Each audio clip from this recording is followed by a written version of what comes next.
इस बार विक्रम बेताल की जो स्टोरी है, आपको एक आश्चर्य होगा कि हार्वर्ड यूनिवर्सिटी में एमबीए विद कम्युनिकेशन करने वाले स्टूडेंट के लिए ये ऑफिशियल बुक है। ऐसा क्यों? तो बोलते हैं कि ये बुक में बहुत सारे एथिक्स है, वो समझने के लिए हमें ये बुक पढ़ना है। इसमें अपने मन की कसरत करनी है। हम कुछ नया कर रहे हैं, हर बार हम नया करते हैं। इस बार हमने विक्रम बेताल की स्टोरी जो सुनी है, लेकिन उसको नए अंदाज से लेना है। हम आगे का हिस्सा पढ़ेंगे और तो बोलेंगे उसमें आगे आगे क्या होगा, उसमें कोई न्याय देना होगा। जैसे पापी कौन है, दोषी कौन है, तो कौन है वो हमारे हिसाब से देना है। और उसमें हम क्या कर सकते हैं, वो इंसान ये कर सकता था। हमने गीता भी पढ़ी है, अपने हिसाब से हमको बताना है। विक्रम, तुमने यह कथा सुनी, अब यह बताओ कि राजा गुणाधीश ने मधुमालती को पत्नी के रूप में किस युवक को सौंपा और बाकी दोनों युवकों ने किस आधार पर इस फैसले को स्वीकार कर लिया। बेताल ने कथा समाप्त करने के बाद प्रश्न किया। विक्रम चुप था। बोल विक्रम, बोलो विक्रम, बोलो। मैं जानता हूँ कि तुम्हें इसका उत्तर मालूम है, बोलो वरना। बेताल राजा ने मधुमालती की राख को संभाल कर रखने वाले युवक को मधुमालती का पति माना। विक्रम ने उत्तर दिया, बिल्कुल ठीक।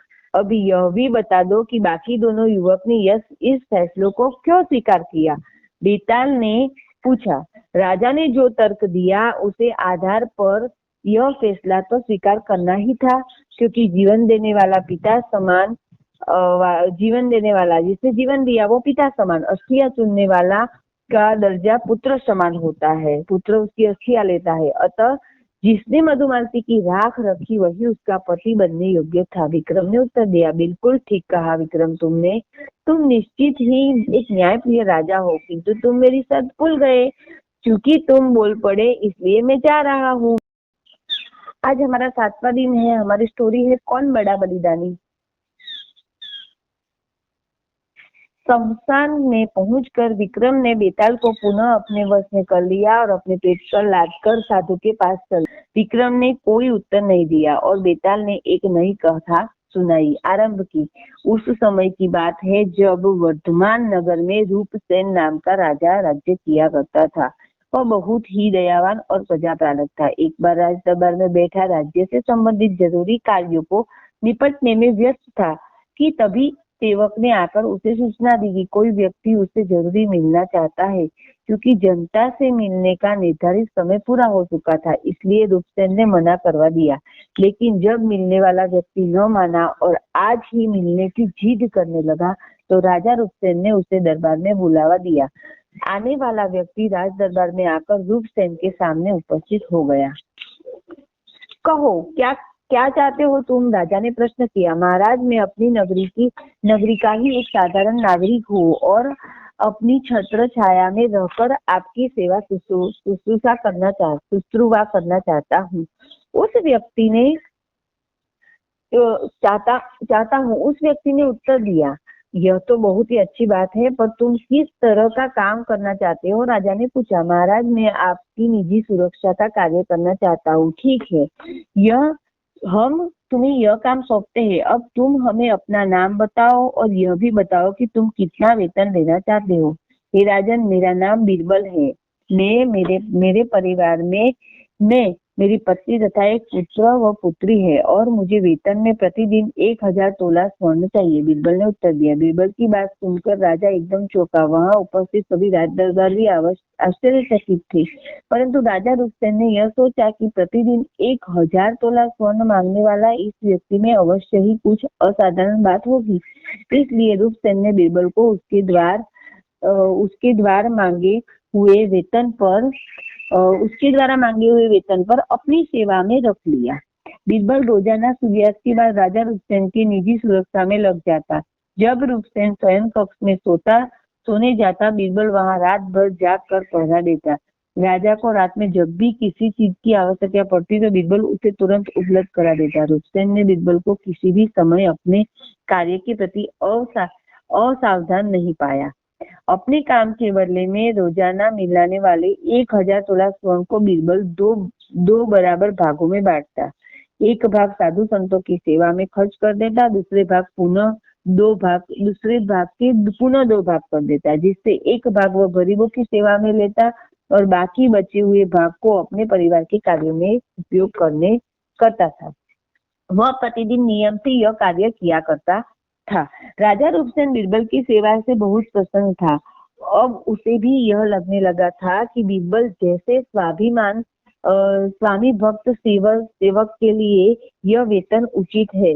बीरबल भी पूरे तन मन से रूपसेन की सेवा करता था। इसी तरह समय बीतता जा रहा था। एक दिन रात को जब बीरबल रूपसेन से शयन कक्ष के बाहर पहरा दे रहा था, तो उसे महल के आसपास किसी स्त्री के रोने की आवाज, करुण आवाज सुनाई दिया। रोने की आवाज सुनकर राजा रूपसेन की भी नींद टूट गई और उसने बीरबल को पता लगाने के लिए भेजा कि वह स्त्री कौन थी और क्यों रो रही थी। सेवक बीरबल ने राजा की आज्ञा का तुरंत ही पालन किया और वह महल के बाहर आकर आवाज की दिशा में चल दिया। कुछ दूर चलने के बाद वह एक स्मशान घाट के निकट जा पहुंचा। उसे ऐसा आभास हुआ कि रोने की आवाज यहीं कहीं से आ रही थी। वो अंदर आ गया। उसने देखा कि एक अत्यंत सुंदर स्त्री एक वृक्ष नीचे बैठी रो रही है। बीरबल उस स्त्री के पास गया और उसने उससे पूछा कि हे देवी, तुम कौन हो और कहाँ यहाँ बैठी हो, क्यों रो रही हो? वह स्त्री रोती रही, परंतु उसने बीरबल को कोई उत्तर नहीं दिया। बीरबल ने पुनः उससे यही प्रश्न किया। उसी स्त्री ने निगाहें उठाकर बीरबल को देखा और कुछ क्षण चुप रहने के बाद बोली, मुझे राजलक्ष्मी कहते हैं। मैं अब तक राजा रुस्तम के महल में वास करती थी, परंतु अब उस महल पर कुलक्ष्मी ने अधिकार कर लिया है। मुझे एक दयावान राजा का महल छोड़ने का बहुत दुख है।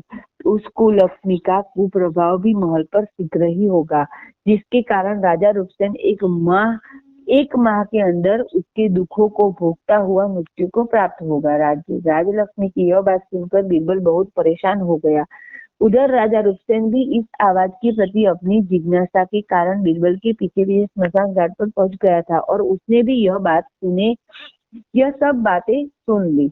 देवी राजलक्ष्मी, क्या राजा के बचाव का कोई उपाय नहीं है? बीरबल ने पूछा। उपाय तो है, पर बहुत ही कठिन है। कोई बात नहीं, मैं हर उपाय करने के लिए तैयार हूँ। तो सुनो, मैं जानती हूँ कि तुम राजा रुस्तम के निजी सेवक हो और केवल तुम ही राजा की जान बचा सकते हो। यहाँ से पूर्व दिशा की ओर 5 कोस की दूरी पर देवी माँ का मंदिर है। यदि तुम अपने हाथों से अपने एकमात्र पुत्र की बलि उन देवी के चरणों में चढ़ा दो तो राजा रुस्तम दीर्घायुष्य हो जाएगा और उसके सभी दुख भी दूर हो जाएंगे। राजलक्ष्मी की सारी बातें सुनकर बीरबल तुरंत अपने घर पहुंचा। अपनी पत्नी को जाकर सारी बात बताई। उसने पुत्र व पुत्री के जाग गए थे तो और उन्होंने भी यह बात सुन ली थी। तब बीरबल ने अपने पुत्र से पूछा कि क्या तुम राजा के जीवन की रक्षा के लिए अपने प्राणों की न्यौछावर करने को तैयार हो? पिताजी, राजा तो हमारे अन्नदाता है। उनके जीवन के लिए स्वयं मृत्यु का कारण वर्ण होना तो मेरे लिए सौभाग्य की बात है। पुत्र ने उत्तर दिया। ठीक है, तो हम अभी देवी माँ के मंदिर में चलते हैं, बीरबल ने कहा। उधर राजा रुस्तम भी बीरबल के पीछे पीछे घर तक पहुंचा था। उसने भी छिपकर सारी बातें सुन ली। जब बीरबल परिवार सहित देवी माँ के मंदिर की ओर चल रहा था, राजा रुस्तम ने चुपके से उसके पीछे लगा लिया। बीरबल राजा की उपस्थिति से बेखबर था। मंदिर में पहुंचकर बीरबल देवी माँ की मूर्ति के सामने खड़ा हो गया और उसने कहा, माता, आज मैं अपने स्वामी और इस नगर के राजा रुस्तम के प्राणों की रक्षा के लिए अपने पुत्र की बलि तुम्हें अर्पित करता हूँ। इतना कहकर बीरबल ने तलवार से अपने पुत्र की गर्दन काट ली और उसे देवी माँ के चरणों में अर्पण कर दिया। भाई की मृत्यु को बहन सहन न कर सकी। उसने देवी माँ का त्रिशूल खींच लिया और अपनी जीवन लीला समाप्त कर दी। पुत्र और पुत्र की मृत्यु ने माँ की ममता को विचलित कर दिया। उसने भी उसी त्रिशूल से अपने हृदय में उतारकर मृत्यु का वरण कर लिया। अपने पूरे परिवार को इस तरह से अंत देखकर बीरबल का भी मन भर गया। उसने सोचा कि अब वह इन सबके बिना अकेला जीकर क्या करेगा। अतः उसने भी तलवार से अपना प्राणांत कर लिया। राजा रुस्तम ने जब देखा कि उसका सच्चा सेवक अपने परिवार सहित मृत्यु को अपना चुका है, तो उसने भी न रहा गया तथा वह सोचने लगा कि जब सच्चा सेवक अपने स्वामी के लिए अपने प्राणों का बलिदान दे सकता है तो मैं फिर सेवक के लिए क्यों नहीं। यह सोचकर उससे तलवार निकाल ली। वह अपने ऊपर वार करता इससे पहले ही देवी साक्षात प्रकट होकर बोली, राजा रूपसेन, अब तुम दीर्घायु से होकर प्रजा की सेवा करो। मैं तुमसे प्रसन्न हूँ। जो वरदान चाहे वो मांग लो। माता, यह मेरा सच्चा सेवक था। इसने मेरी दीर्घायु के लिए परिवार का बलिदान दे दिया। मैं तुमसे वरदान के रूप में इन सबका जीवन मांगता हूँ। राजा रूपसेन ने कहा, तुम्हारी इच्छा अवश्य ही पूर्ण होगी। बस यह कहकर देवी माँ ने अंतर्धान हो गई। राजा रूपसेन ने देखा कि चारों जीवित अवस्था में उसके सामने खड़े थे। राजा रूपसेन बीरबल की स्वामी भक्ति से अत्यंत प्रसन्न था। अतः उसने उसे अपना आधा राज्य सौंपकर राजा बना दिया।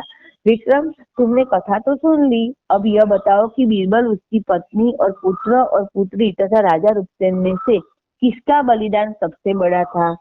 हमें यह कहानी सिर्फ सुननी नहीं है, अपना मत लिखना है। कोई भी अपना मत लिख सकते हैं, कुछ भी। जैसा कोई ये करता तो उसका यह परिणाम होता, तो ये सिचुएशन खड़ी ही नहीं होती, ऐसा भी हम अपने हिसाब से लिख सकते हैं। हमें सिर्फ मन की कसरत पे ध्यान देना है।